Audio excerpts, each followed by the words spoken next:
بسم اللہ الرحمن الرحیم.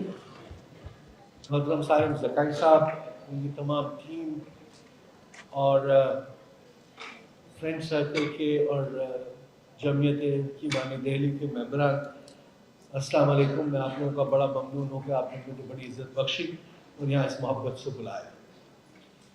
کہنے کو تو بہت ساری چیزیں ہیں، مغرب کا وقت میں بھی بس 5-7 منٹ رہ گئے، لیکن ایک بڑی مزیدار تجربہ ہے جو میں آپ لوگوں سے شیئر کرنا چاہتا ہوں. میرے والدین نے میرا نام سروش رکھ دیا اور تمام زندگی بڑی مشکل میں گزری. ابھی بھی دیکھا انہوں نے میرے نام کے ساتھ لوگ گڑبڑ کرتے ہی رہتے ہیں. تو اب آپ امیجن کیجئے کہ سروش حشمت لودھی جو تھے وہ حشمت سروش لودھی ہو گئے. اللہ تعالیٰ میرے والد کی مغفرت کرے، وہ تھے حشمت اللہ لودھی. لیکن اب میری تمام زندگی بڑی مشکل میں گزری، کیونکہ اتنا مشکل سا نام رکھ دیا والدین نے. کوئی لوگ مجھے کچھ کہتے رہے، اسکول میں طرح طرح کی سروش سے ہم وزن الفاظ کے خطابات ملتے رہے. تو میں نے یہ فیصلہ کیا تھا کہ میں اپنے والدین سے بدلہ ضرور لوں. تو میں نے اپنے بیٹے کا نام رکھ دیا خرسند.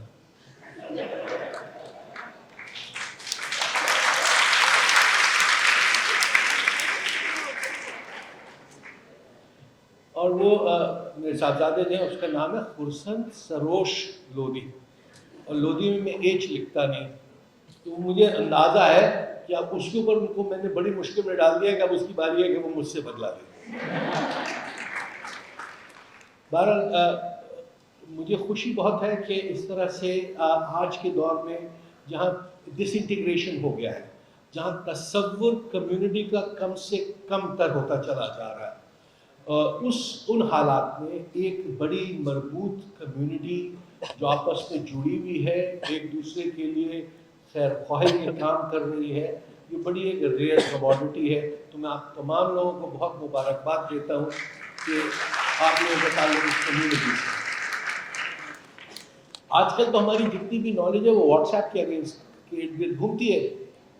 تو مجھے کسی نے ایک ویڈیو شیئر کی جو آج صبح دیکھی اور مجھے بڑی انٹرسٹنگ لگی. ایک صاحب ہے جو انگریزی میں کہہ رہے ہیں کہ مسلمان تو مسلمان کے دشمن ہیں. آپ دیکھیے کہ آج کی دنیا میں ایک مسلمان دوسرے کتنے مسلمانوں کو مارتا ہے. انہوں نے ایک نہیں درجنوں مسلمان ملکوں کے نام بتا دیے جس میں مسلمان حکمرانوں نے ہی اپنی لوگوں کو مارا پیٹا ہے، جس میں سیریا شامل ہے، عراق شامل ہے، بحرین شامل ہے اور نہ جانے کتنے ملک شامل ہیں.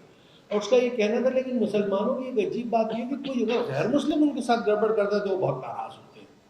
تو یہ ایک بڑی اہم پیغام ہے ہمارے لیے کہ ہمیں آپس میں یونٹی اور یکجہتی بھی بڑی اہم ہے.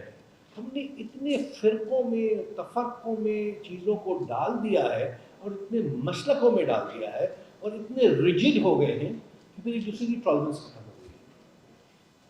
مجھے آپ لوگوں کی بڑی تعداد میں یہاں موجود ہے. میرا خیال ہے کہ تقریباً مجھے جو پتہ چلا کہ تقریباً 1000 گھرانے ہیں جو کہ اس انجمن کے ممبرز ہیں، اور اگر ایک ایوریج فیملی سائز میں 5 کری لگا لوں تو کوئی تقریباً 5-7 ہزار لوگ ہیں جو آپس میں جڑے ہوئے ہیں اور ایک دوسرے کی غم میں اور خوشی میں برابر کے شریک ہیں، جو بہت بہت بہت بڑی ایک اور خوش آئین بات. دوسری بات جو میں کرنا چاہتا ہوں وہ جوان بچے بچیوں سے جن کے لیے آج یہ محفل سجائی گئی ہے اور ان کو ریکگنائز کیا گیا ہے ان کی محنت کے حوالے سے. اور جو پینل ڈسکشن ہو رہا تھا چاروں حضرات نے اگر آپ دیکھیں تو منوج ایک ہی بات کی ہے، اور وہ یہ ہے کہ محنت کریں گے تو پھل ملے گا.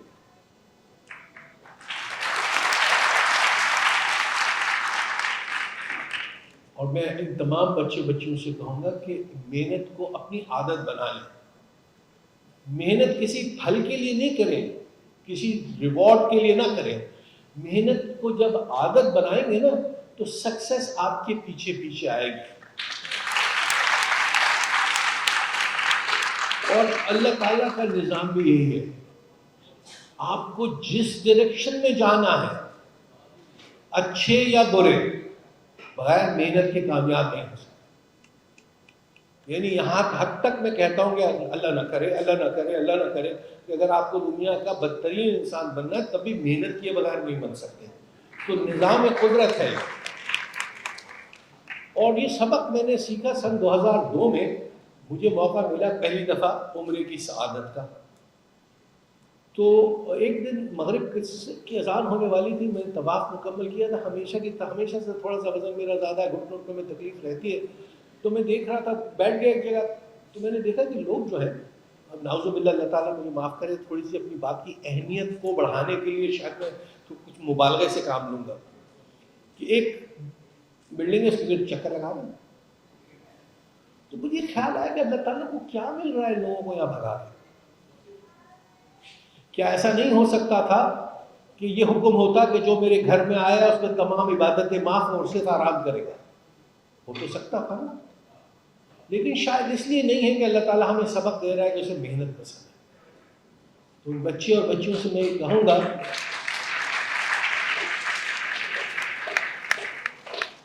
کہ آپ کا کام محنت کرنا ہے. آپ کا کام دائیں بائیں دیکھنا نہیں ہے. آپ کا کام کسی سے مقابلہ نہیں ہے. آپ کا کام صرف محنت کرنا ہے. محنت, اور وہ بھی دیانتداری سے محنت. آپ دیکھیں گے کہ اس محنت سے جو کامیابیاں آپ لوگوں کو ملیں گی وہ آپ کے وہم و گمان میں بھی نہیں. اور اس کمپٹیشن میں کہ اس نے یہ کر دیا اور اس نے وہ کر دیا, اس سے کچھ نہیں ملنے جا رہا. آپ کو جو کچھ ملے گا وہ آپ کو اس راستے سے ملے گا جو اللہ تعالیٰ نے آپ کے لیے متعین کر دیا, اور وہ ہے محنت کا راستہ. آج کل کے دور میں جہاں ڈسٹریکشن ہے, جہاں سوشل میڈیا نے ہماری سوچوں کو تبدیل کر کے رکھ دیا ہے, وہاں جو اصول ہیں وہ ابھی بھی تبدیل نہیں ہوئے اور شاید کبھی بھی تبدیل نہیں ہوں گے. تو میں نے ساری زندگی جوان بچیوں میں گزار دی. مجھے تقریباً 37-38 سال ہو گئے یونیورسٹی سے منسلک ہوئے ایز استاد. اور اب چونکہ میں اپنے کیریئر کے اینڈ پہ ہوں تو پلٹ کے دیکھتا ہوں تو لگتا ہے کہ وقت پلک جھپکتے میں گزر گیا. لیکن جو اپنے ساتھ شاید میں لے کے جاؤں گا وہ آپ لوگوں کی دی ہوئی عزت ہے, محبت ہے. اور اس میں ظاہر ہے سب سے بڑا تو معاملہ اللہ تعالیٰ کے فضل کا ہے. اور اللہ تعالیٰ نے, میرا خیال ہے کہ اس لیے فضل کیا کہ میں نے محنت کی ہے, دیانتداری سے کام کیا ہے. آپ دیکھیں گے ملک کے بارے میں لوگ نیگیٹو باتیں کرتے ہیں, یہ ملک رہے گا نہیں رہے گا, اللہ نہ کرے, اس ملک میں اتنی خرابیاں ہیں, اتنا کرپشن ہے, اتنی برائیاں ہیں. لیکن ایک سچ کو کسی ڈیموکریسی کی ضرورت نہیں ہے. ایک سچ اتنا وزن دار ہوتا ہے. تو آپ سچائی میں زندگی گزاریں, محنت سے زندگی گزاریں, اور اپنے والدین کا بہت خیال رکھیں. والدین بہت بڑا اثاثہ ہے. میں اب چونکہ جوان اولاد کا باپ ہوں اور اپنے والدین کو بھی جوانی سے بڑھاپے اور پھر اس دنیا سے جاتے دیکھا ہے, تو میں اس نتیجے پہ پہنچا ہوں کہ والدین کا جو رشتہ ہے اپنی اولاد سے وہ نقصان کا رشتہ ہے. اور اس کی وجہ یہ ہے کہ وہ ان کی خوشی میں خوش ہے اور ان کی تکلیف میں تکلیف میں. کچھ بھی ہو جائے, اولاد کتنی سعادت مند ہو جائے, کتنا خیال رکھنے والی ہو جائے, وہ اولاد وہ دے ہی نہیں سکتی جو ماں باپ نے انہیں دیا ہوتا ہے.